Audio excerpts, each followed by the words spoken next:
Você acha que sabe o que é o universo? Deixa eu te contar algo que vai sacudir completamente sua compreensão da realidade.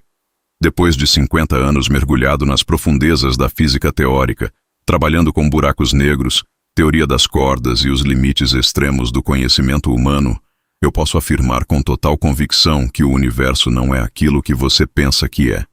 Quando você olha para o céu noturno e vê aquele tapete de estrelas, você não está vendo o universo. Você está vendo uma pequena fatia de algo muito mais estranho, muito mais profundo e infinitamente mais bizarro do que sua intuição jamais poderia sugerir. A pergunta sobre o que é o universo parece simples, até infantil. Mas sua resposta nos leva aos cantos mais obscuros e contra-intuitivos da física moderna. E o mais perturbador de tudo é que não existe uma resposta única para essa pergunta. Dependendo de qual aspecto da realidade você está investigando, o universo pode ser três coisas completamente diferentes e aparentemente incompatíveis entre si. Vamos começar com a concepção mais óbvia e intuitiva do universo, aquela que você provavelmente carrega na cabeça desde criança. O universo como uma coleção gigantesca de objetos distribuídos no espaço e evoluindo no tempo. Galáxias, estrelas, planetas, poeira cósmica, radiação, tudo isso espalhado por uma vastidão de aproximadamente 93 bilhões de anos-luz de diâmetro, pelo menos na parte que conseguimos observar. Essa é a visão clássica, aquela que vem de Newton e que funcionou maravilhosamente bem por 3 séculos. Nessa perspectiva, o universo é como um palco tridimensional onde os atores cósmicos desempenham seus papéis seguindo as leis da gravitação e do movimento. O espaço é o container, o tempo é o relógio universal, e os objetos são entidades bem definidas com posições e velocidades precisas a cada instante. Parece razoável, não é? Mas há um problema fundamental com essa imagem, um problema tão profundo que mina toda a base dessa concepção intuitiva. O problema é que essa visão clássica do universo simplesmente não funciona quando você desce às escalas microscópicas ou quando lida com campos gravitacionais extremamente intensos. Na mecânica quântica, descobrimos algo absolutamente perturbador sobre a natureza da realidade. As partículas não têm posições e velocidades bem definidas até que você as meça. Antes da medição, elas existem em um estado de superposição quântica, uma palavra bonita para dizer que elas estão em múltiplos lugares e estados simultaneamente. Isso não é uma limitação do nosso conhecimento. Não é que as partículas tenham posições definidas e nós simplesmente não sabemos quais são. Não, a realidade é muito mais estranha que isso. As partículas genuinamente não têm propriedades definidas antes da medição. E se as partículas individuais não têm propriedades definidas, o que dizer de coleções de partículas? O que dizer de átomos, moléculas, rochas, planetas, estrelas? O que dizer do universo inteiro?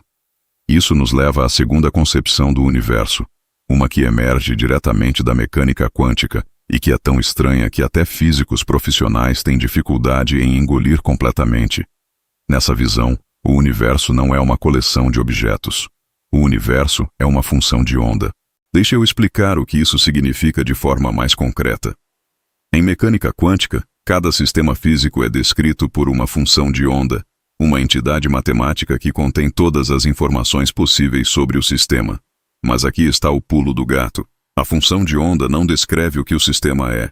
Ela descreve o que o sistema pode ser. Ela é uma superposição de todas as configurações possíveis, todas existindo simultaneamente em uma espécie de limbo quântico, até que uma medição force o sistema a escolher uma configuração específica. Agora imagine aplicar essa ideia não a um elétron individual ou a um átomo, mas ao universo inteiro. O universo como um todo seria descrito por uma função de onda universal, uma superposição de todas as configurações possíveis de matéria, energia e espaço-tempo existindo simultaneamente. Essa ideia foi proposta pela primeira vez nos anos 1960 por físicos como John Wheeler e Bryce DeWitt, e ficou conhecida como a equação de Wheeler-DeWitt. É uma tentativa de aplicar a mecânica quântica à cosmologia como um todo, tratando o próprio espaço-tempo como um sistema quântico. E as implicações dessa abordagem são absolutamente alucinantes. Se o universo é uma função de onda, então não existe um único universo com uma história bem definida. Existem todas as histórias possíveis superpostas umas sobre as outras, todas igualmente reais em algum sentido profundo.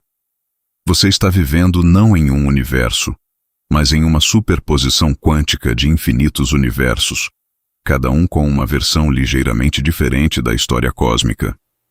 Em alguns desses universos quânticos, os dinossauros nunca foram extintos.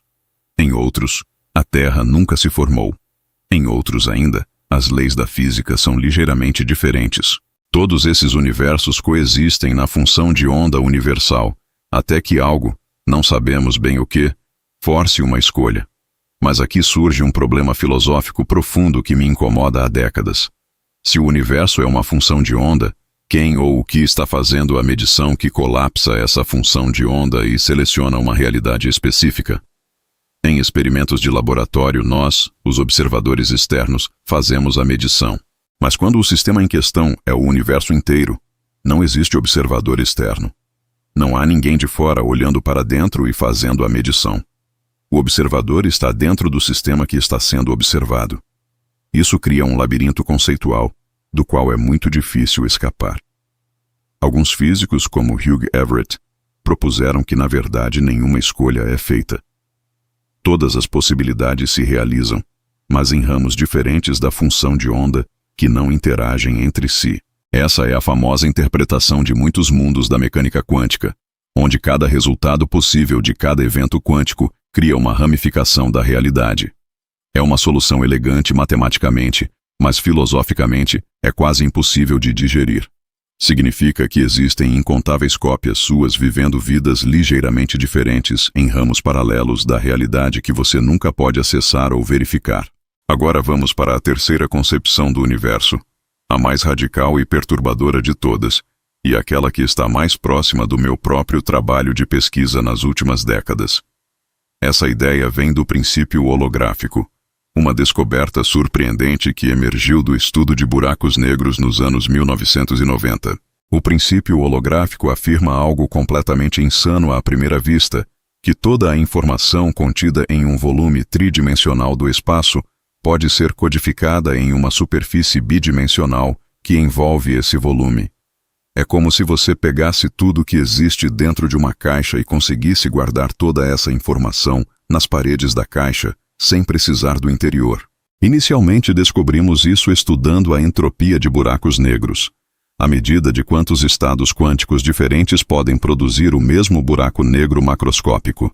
Jacob Bekenstein e Stephen Hawking mostraram nos anos 1970 que a entropia de um buraco negro é proporcional à área de seu horizonte de eventos, não ao seu volume.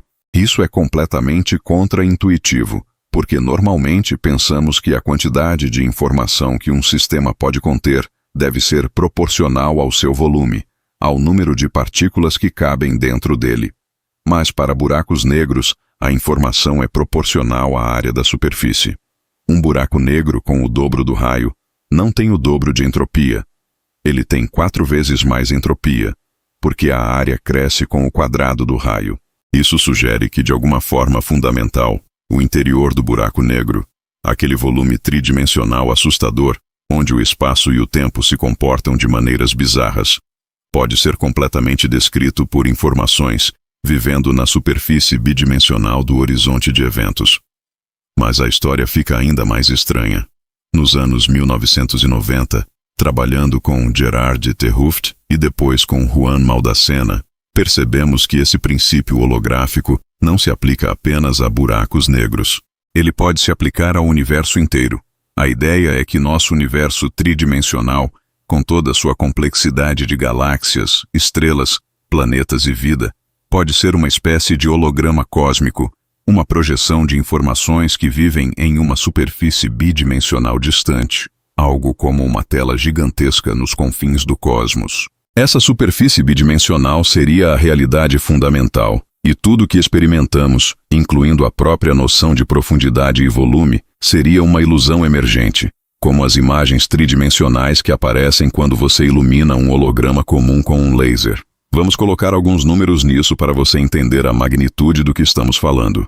A entropia total do universo observável, uma medida de quanta informação ele contém, é estimada em aproximadamente 10 elevado à potência de 122, em unidades naturais onde a constante de Boltzmann é igual a 1.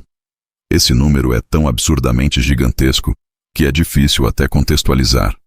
Para comparação, o número total de átomos no universo observável é algo em torno de 10 elevado à potência de 80. A entropia é mais de 10 elevado à potência de 40 vezes maior que o número de átomos. De onde vem toda essa entropia? A resposta é que a maior parte dela está nos horizontes de eventos dos buracos negros supermassivos que vivem nos centros das galáxias. Um buraco negro como o que existe no centro da Via Láctea, com massa de aproximadamente 4 milhões de massas solares, tem uma entropia de cerca de 10 elevado à potência de 67. E quando você soma todos os buracos negros em todas as galáxias do universo observável, chega nesse número estratosférico de 10 elevado à potência de 122. Agora, se o princípio holográfico estiver correto, toda essa informação, toda essa entropia colossal, pode ser codificada em uma superfície bidimensional com área da ordem de 10 elevado à potência de 122 em unidades de Planck. A área de Planck é a menor área que faz sentido na física, aproximadamente 10 elevado a menos 70 metros quadrados. Então estamos falando de uma superfície com área total de 10 elevado à potência de 52 metros quadrados, uma escala cósmica gigantesca, mas ainda assim uma superfície, não um volume. E aqui está o ponto crucial. Nessa descrição holográfica, o universo tridimensional que experimentamos não é a coisa fundamental. A coisa fundamental é a informação na superfície bidimensional. Nossas experiências, nossas memórias, tudo que consideramos real seria uma projeção dessa informação de superfície, como os personagens em um filme projetado em uma tela plana, que parecem ter profundidade e movimento, mas são na verdade apenas padrões de luz em 2 dimensões. Você pode estar pensando que isso é pura especulação filosófica, mas não é. O princípio holográfico tem aplicações práticas e verificáveis, especialmente através da correspondência ADS-CFT, descoberta por Juan Maldacena em 1997. Essa correspondência é uma dualidade matemática precisa entre uma teoria gravitacional em um espaço com uma dimensão extra e uma teoria quântica de campos sem gravidade vivendo na fronteira desse espaço. É literalmente uma realização matemática explícita do princípio holográfico, e tem sido testada e verificada em milhares de cálculos independentes nas últimas décadas. Físicos usam essa correspondência para calcular propriedades de sistemas quânticos fortemente acoplados, como o plasma de quarks e gluons, produzido em colisões de íons pesados, fazendo cálculos gravitacionais em um espaço de dimensão superior. E os resultados batem com os experimentos. Isso não prova que nosso universo é literalmente um holograma, mas mostra que a ideia holográfica não é apenas filosofia abstrata, ela é uma ferramenta funcional na física teórica moderna. Então voltamos à pergunta original: o que é o universo afinal? E a resposta honesta, depois de meio século pensando profundamente sobre isso, é que depende do que você quer saber. Se você quer prever como as galáxias se movem e evoluem em grandes escalas de tempo, a visão clássica do universo como uma coleção de objetos no espaço funciona perfeitamente bem. As equações de Einstein da relatividade geral, tratando o espaço-tempo como um contínuo clássico, fazem previsões precisas que concordam com observações astronômicas. Se você quer entender o comportamento de partículas subatômicas ou a natureza fundamental da realidade em escalas microscópicas, você precisa da visão quântica do universo como uma função de onda, uma superposição de possibilidades. E se você quer entender os limites últimos da informação, a natureza da gravidade quântica, ou o que acontece dentro de buracos negros, você provavelmente precisa da visão holográfica, onde o universo tridimensional é uma projeção de informações em uma superfície bidimensional. Isso pode parecer insatisfatório. Você quer uma resposta única, definitiva, uma descrição do universo que seja a descrição verdadeira. Mas a física moderna nos ensina que a realidade não funciona assim. Existem diferentes descrições, diferentes linguagens, diferentes ferramentas matemáticas que são apropriadas para diferentes perguntas. E essas descrições não são necessariamente compatíveis entre si de forma óbvia. A visão clássica não inclui efeitos quânticos. A visão quântica tem problemas fundamentais quando você tenta incluir gravidade.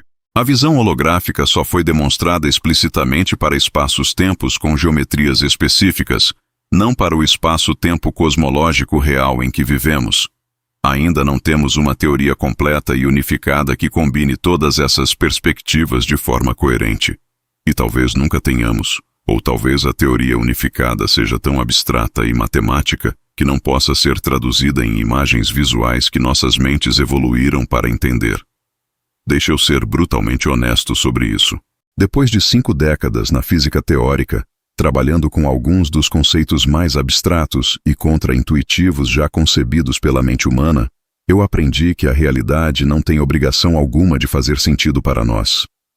Nossos cérebros evoluíram para caçar antílopes na savana africana, para identificar frutas comestíveis, para evitar predadores, para cooperar em grupos sociais. Nossas intuições sobre como o mundo funciona foram moldadas por essas pressões evolutivas em escalas de tempo, espaço e energia completamente diferentes das escalas onde a física fundamental opera. Não há razão para esperar que as leis que governam o universo em suas escalas mais fundamentais sejam intuitivas ou facilmente visualizáveis para macacos terrestres como nós. O fato de conseguirmos entender essas leis matematicamente, de fazer previsões precisas e testá-las experimentalmente, já é um milagre extraordinário que não deveria ser dado como garantido. E aqui está algo que acho profundamente reconfortante e, ao mesmo tempo, profundamente humilhante. Cada uma dessas 3 visões do universo que discuti, a clássica, a quântica e a holográfica, foi descoberta não por acidente, não por inspiração divina, mas por seres humanos fazendo perguntas cuidadosas, construindo aparatos experimentais engenhosos, desenvolvendo ferramentas matemáticas sofisticadas e, crucialmente, estando dispostos a abandonar suas intuições quando os dados exigiam isso. Newton teve que aceitar que os planetas caem em direção ao Sol exatamente da mesma maneira que uma maçã cai em direção à Terra, mesmo que isso contradissesse séculos de pensamento aristotélico. Einstein teve que aceitar que o tempo não é absoluto, que pode passar mais devagar ou mais rápido dependendo de como você está se movendo, mesmo que isso violasse toda a intuição humana. Heisenberg e Schrödinger tiveram que aceitar que partículas não têm propriedades definidas até serem medidas, mesmo que isso parecesse logicamente impossível. E nós, trabalhando com buracos negros e teoria das cordas, tivemos que aceitar que um universo tridimensional pode ser uma projeção de uma superfície bidimensional, mesmo que isso soe como ficção científica barata. O progresso na física sempre envolveu uma disposição para aceitar verdades que são estranhas, contra-intuitivas e muitas vezes profundamente perturbadoras para nosso senso comum. E esse progresso continua. Há questões enormes ainda sem resposta. Não sabemos como unificar a mecânica quântica com a relatividade geral em uma teoria consistente de gravidade quântica. Não sabemos se o princípio holográfico realmente se aplica ao nosso universo cosmológico real, ou apenas a espaços-tempos especiais usados em experimentos mentais teóricos. Não sabemos como resolver o problema da medição quântica quando o sistema sendo medido é o universo inteiro. Não sabemos o que realmente acontece no interior de um buraco negro depois que você cruza o horizonte de eventos, ou o que aconteceu no primeiro instante do Big Bang, quando a densidade e temperatura eram infinitas, ou pelo menos tão altas que nossas teorias atuais deixam de fazer sentido. Mas aqui está o ponto crucial que quero que você entenda.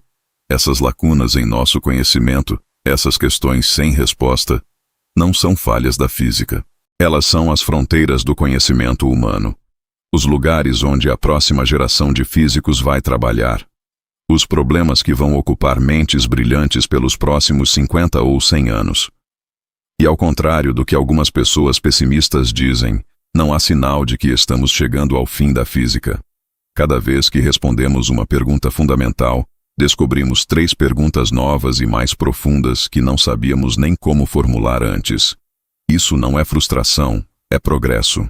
Cada camada de cebola que descascamos revela outra camada mais profunda embaixo. E talvez a realidade seja cebolas até o infinito. Talvez sempre haja uma camada mais profunda, um nível mais fundamental. Ou talvez, eventualmente, cheguemos a alguma teoria final, alguma equação mestra que explique tudo. Honestamente, eu não sei qual dessas opções é verdadeira e desconfio que ninguém sabe. O que eu sei é que essa jornada de descoberta, esse projeto coletivo de milhares de físicos ao longo de séculos, tentando entender do que o universo é feito e como ele funciona, é uma das realizações mais nobres e inspiradoras da espécie humana. Não porque nos torna especiais ou importantes no grande esquema cósmico, nós definitivamente não somos, mas porque mostra o que mentes curiosas e disciplinadas podem alcançar quando trabalham juntas ao longo de gerações. Cada equação que escrevemos, cada experimento que realizamos, cada teoria que testamos, é um pequeno ato de rebelião contra a ignorância cósmica em que nascemos. Somos macacos em um planeta pequeno orbitando uma estrela mediana em uma galáxia comum, mas conseguimos decifrar as leis que governam buracos negros a bilhões de anos-luz de distância e partículas menores que átomos. Isso é extraordinário. Então, quando você olhar para o céu noturno novamente, lembre-se de que aquelas estrelas que você vê não são apenas bolas de gás queimando no espaço vazio. Elas são partes de um tecido quântico complexo, talvez uma projeção holográfica, certamente algo muito mais estranho e maravilhoso do que aparentam ser. E você, observando essas estrelas, é feito do mesmo material, é parte da mesma função de onda cósmica, está sujeito às mesmas leis fundamentais.